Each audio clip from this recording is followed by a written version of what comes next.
Hi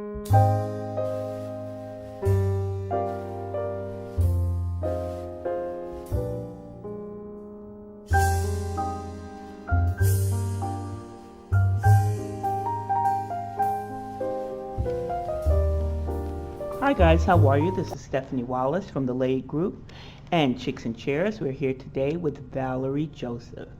Valerie is Administrative Assistant for the L.A.I Group.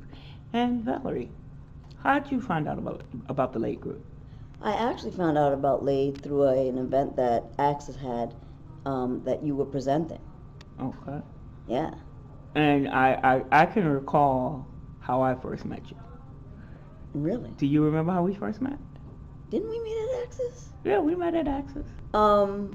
You came in to give us a speech on love and intimacy, I think. Don't call it a speech. It sounds so boring when you call it a speech. Okay, it was to a have discussion. A discussion, It was yes. a discussion, sorry. Uh-huh. And I wanted to know what it was about, so I decided to go that night. And I don't remember exactly how we started talking, but I know that we had things in common. What I remember about you, Really? sign-in sheets.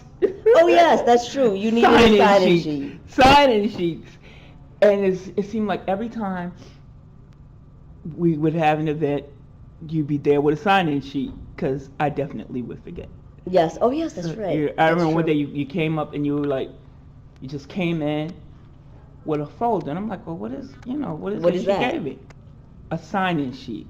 And I definitely had forgotten. I always forget the sign-in That sheet. day. Oh, well, that's cool then. So what did you think of L.A.I when you first your first experience? My first event of L.A.I, I felt was, to be honest, a little dry, but not because of you. Mm-hmm. It was because of participation. And people are shy to speak about disabilities and sex, basically. Mm-hmm. So I think that that's why we didn't have too much of a turnout in discussion-wise. I mean, people were there to listen. And then once they started warming up to you, I felt it got better. Mm-hmm. I find that people, like you said, they seem a little bit uncomfortable. They'd rather be a spectator. Yes. To see how this goes, what are they Yes. talking about, rather than to participate. Right. And I think that we're going to get people to come around, and participate eventually. I don't know. It's our approach, that's all. It's how we approach people and where we approach them. What do you mean about how and where? Events, to have events. Where, meaning, what's the target point? Because some people, they want action. Some people are just boring people. I'm sorry to say boring, but it's boring. I know. You know what? I don't necessarily think it's boring as much as I think it is like this whole thing that we're talking about is unexpected. True. Because like in the environment that we're doing it people in the outside world, I'm gonna use it as outside world, right? And not outside of our world. Of our world, yes. They don't think that we have those type of feelings. Right. When we do. Right. And we're just like them. Exactly. And I don't consider myself actually a disabled person in any sort of way. So even with that, I don't consider myself being disabled. I have those feelings. Right. You're right. But I think that within our community, that because of, I think sometimes the way other people feel about us, it's imposed on us. Yes. Yes. So therefore you might have your family, or your caretakers or whatever it is, whatever environment you came up in might be, don't allow those feelings. Right. And so you kind of like shut them out. Yeah, sort of. Or sometimes I think you get to the point where you feel like, and I know this has been my experience, my personal experience. It's like, forget it. It's been so long. Forget it. I'm not like that. Sorry. I can't relate because I'm not like that. I'm sorry, I'm laughing so loud. That's okay. No, I get you. I mean, hey, but I mean, I'm just saying that's been Yeah. my personal experience. I get you. I get you, Barry. No, like, not me, baby. No. And not me. But I think it'll do us well to open up, just even to get us, to the point of talking about it, Right. helping each other Yes. out with it, Right. because, you know, as I was discussing with Tiffany, the doctors don't, this is not a subject that the doctors can deal with. Not at all. Not at all. know? And when you go to them for, like, for instance, for women, when they go to them and say, I want to get pregnant, and they're like, but you're disabled. I know, right? And I'm like, I know plenty of people who have kids, and why can't I? Basically. And have you had that experience with doctors? a lot of doctors. I mean, I'm trying to have kids now, so. And so it's like something that I want to do, something that I am accomplished to do in my life before I leave this earth. So when they give you that type of response, how do you respond to them? I can do it. I know many other people who can, and people who are in my disability, and people who are worse off than me have kids. So if you don't want to help me, I'll find somebody else. And there are plenty of doctors out there. Just got to find the right one. Yeah. They have here at Independence Care System at ICS, they have a women's health program. And the doctors, they are trained to deal with women with disabilities. Okay. So, we'll talk about that later. I'll give you some information. Thank you. But, yeah, I've heard crazy stories about, and it's so weird that doctors have that view. Well, you know why? Because back in the days, we were just shunned. Right. We were put in a room and given food and, right. and then be like... Kept alive. Exactly. So they don't think of us as people who can be productive and people who could be a mother, a father, a husband, a wife, so... Right. That's something you said, that they don't think that we can be productive. And I'm so grateful to be around the people that I am around, because they are extremely productive people. You one of the people that I know. Do you have, how many jobs do you have? I am working with Access Project, and I also am working as a peer counselor for Brooklyn Independent Living Center. It's a grant program, so it's a year. It's a year program, but it's from home. Okay. So I'm basically doing phone callings. Okay. From that, and also at Access Project, I am in the call center also. Oh, okay. So yeah, I'm on the phone like a lot. Oh Lord. Okay, but I like to see that, because I see that you go, you do. Yeah, See I'm you not out the all one the that let. time. Yeah, I'm not the one See that you lets in the things stop me. gym, doing your thing or whatever. And it to me that shows that we can be productive and we can do what everybody else is doing, and I don't see why. I'm not going to say I don't see why, because I do understand how people can be apprehensive about us being parents. Only in this sense. I think I'll be a great parent, actually. No, not that a person with a disability wouldn't make a great parent, but I can see where people would be apprehensive, or thinking that we may have trouble, being that sometimes we need aids ourselves. Yeah. And we need help ourselves. So, Understood. they may be thinking, well, why would you have a kid if you need assistance, help yourself? Yeah. So that's just, I understand, not that I agree, but I understand where the thought may come from. Right. But I wanted to ask you, getting back to the L.A.I program, the L.A.I group, where do you see or hope? What do you hope for the L.A.I group? In the coming, few years in the near future. I hope that we can get bigger, and not just through our community. When I say our community, people with disabilities, I'm hoping that we can branch out and let people know what we're about people who aren't disabled, Right. and have events to bring knowledge to those who aren't. And helping them to see. That we are people too. Right. Exactly. We're people too. How we get. And we down have feelings just like they do. Exactly. Exactly. Exactly.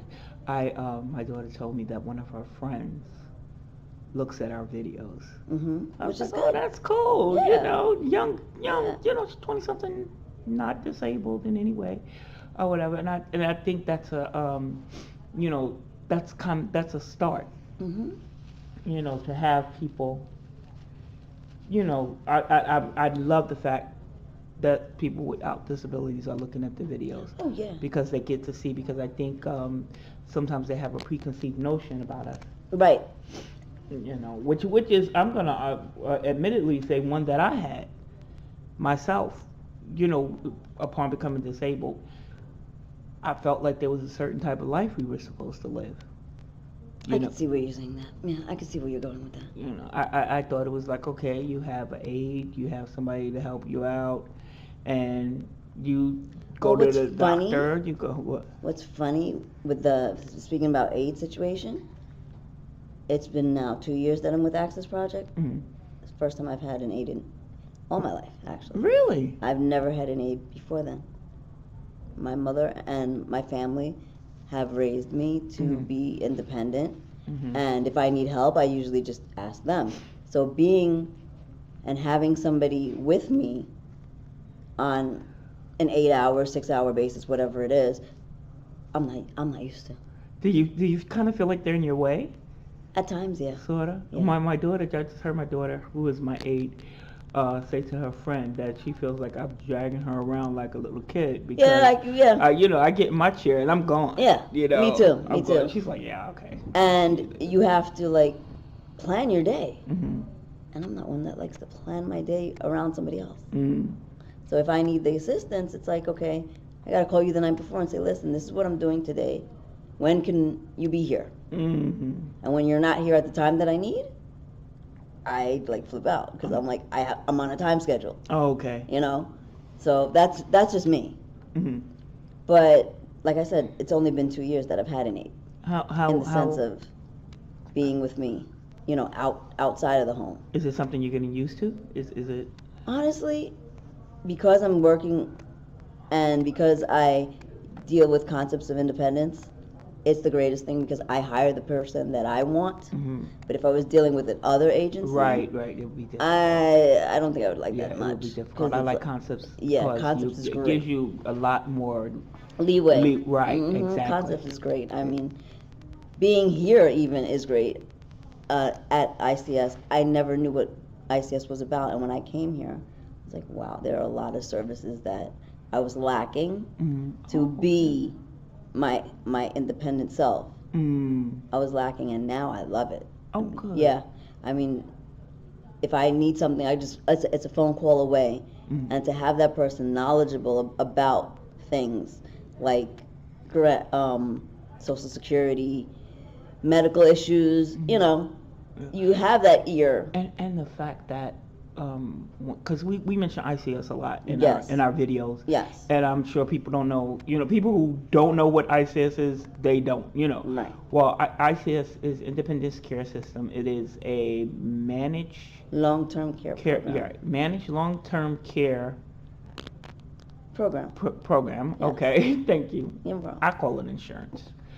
Well, it is part of insurance because Medicaid, it's under the Medicaid branch. So. Right. Okay. And they started off as for people with physical disabilities. Right. Now they've added people with chronic illnesses and elderly also. Right. But the care and attention that they give to people with physical disabilities, the knowledge that they have. It's wonderful. And the fact that they have people with physical disabilities working here. Yes, that's another good thing. That is really, me and my daughter were talking about the feel around here. Oh, it's wonderful. It's like a family. Exactly. It is. It is. Exactly. We exactly. And that's not something that you get, you know, other places. And besides that, they have social programming, which is also a part of good health. Oh yes, you must have being home. Imagine just Yes. getting your wheelchair and your shower chair and all that stuff, just getting that, but having no social outlet. You're a vegetable. Right. You're a vegetable. Yeah. This is part of good health and mental health and all of that. And I see the difference between people who like us who have are fortunate enough Mm-hmm. to have a community of people Yes. around us and people who don't.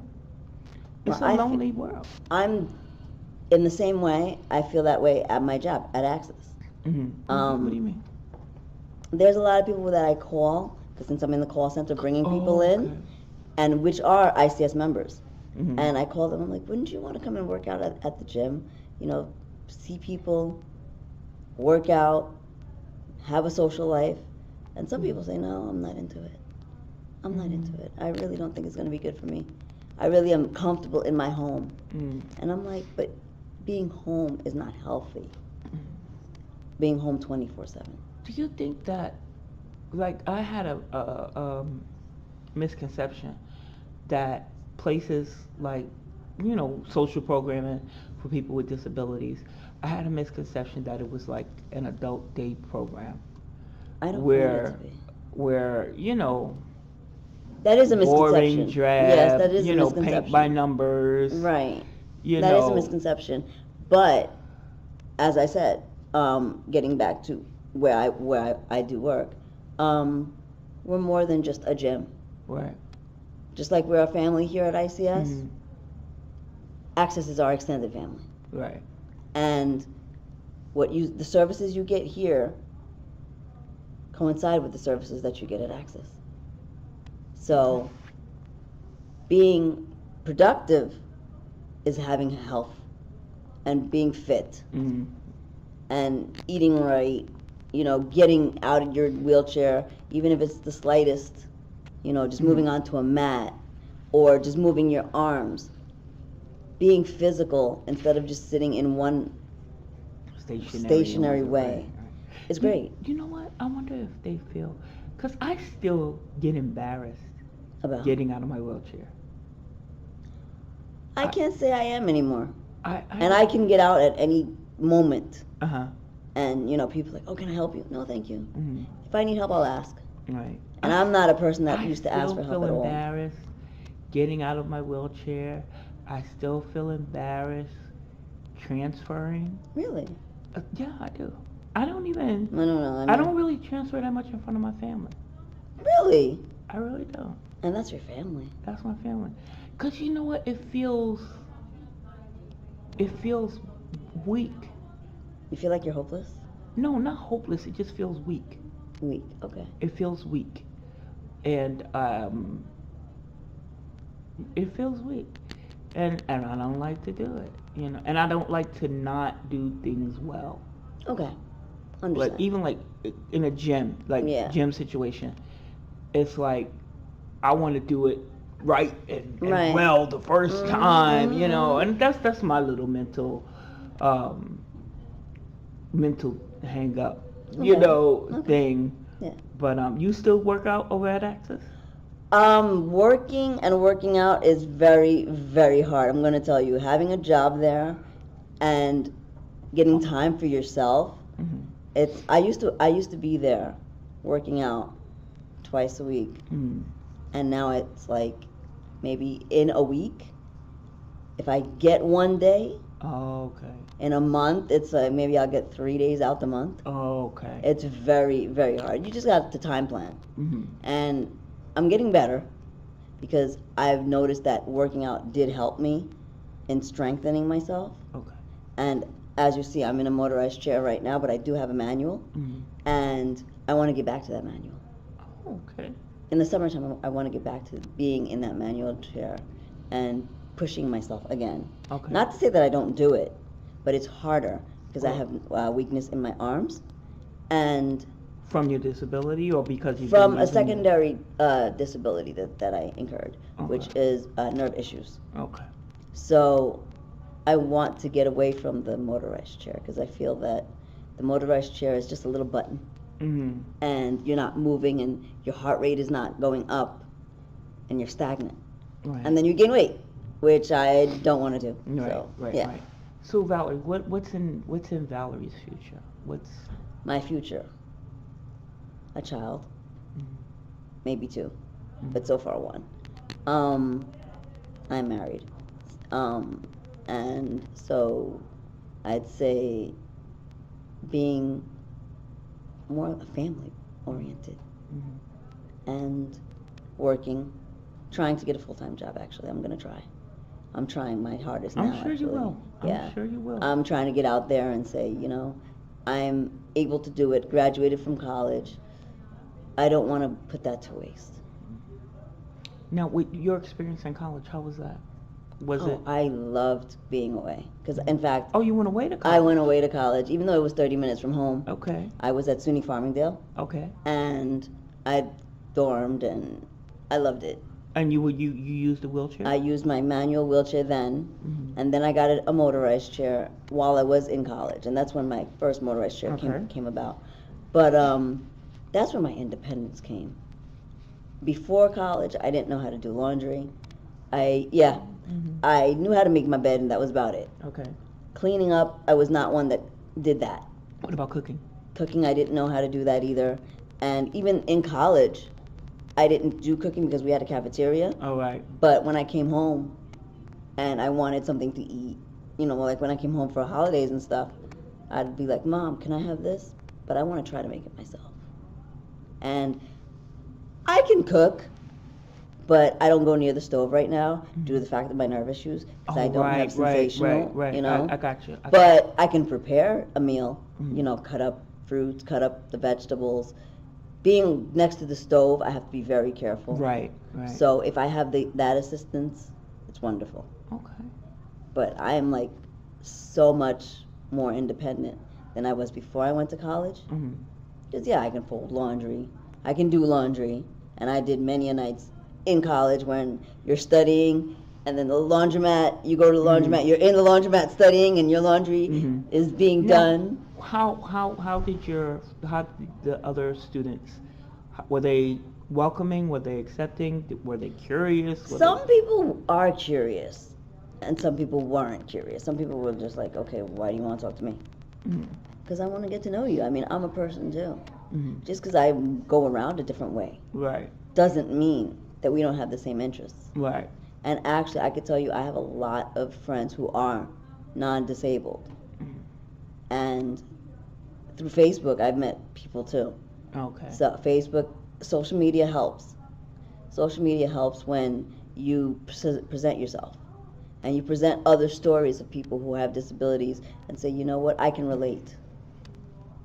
But getting back to being independent, college had made me independent more than even being home. Were you 4 years you did? I did 5 years actually. Oh, cool. I started out in a pathways program, and it introduced you to college because some people don't have that level of skill. I wasn't a good test taker. Okay. But I can go through school, so that's what I did.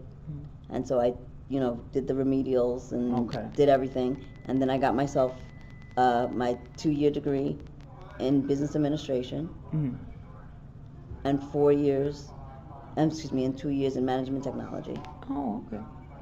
Cool. Now, when upon coming back home from college, were your parents shocked at the change? No, because I was always made? there. Oh, okay. I was always there during holidays and stuff. Okay, right. So they saw me, but even after school, after college, and after I got married, they saw that, wow, she's changed. And I've been told that through my family has told me, we look up to you. A lot of my cousins are like, I look up to you, and I knew that you'd be the one to bring the family together. And I do that. Are you the only child? No, I have an older brother who's 4 years older than me. Okay. All right. Well, Valerie, thank you very much for this interview and this insight into Valerie. Thank you. We appreciate it very much.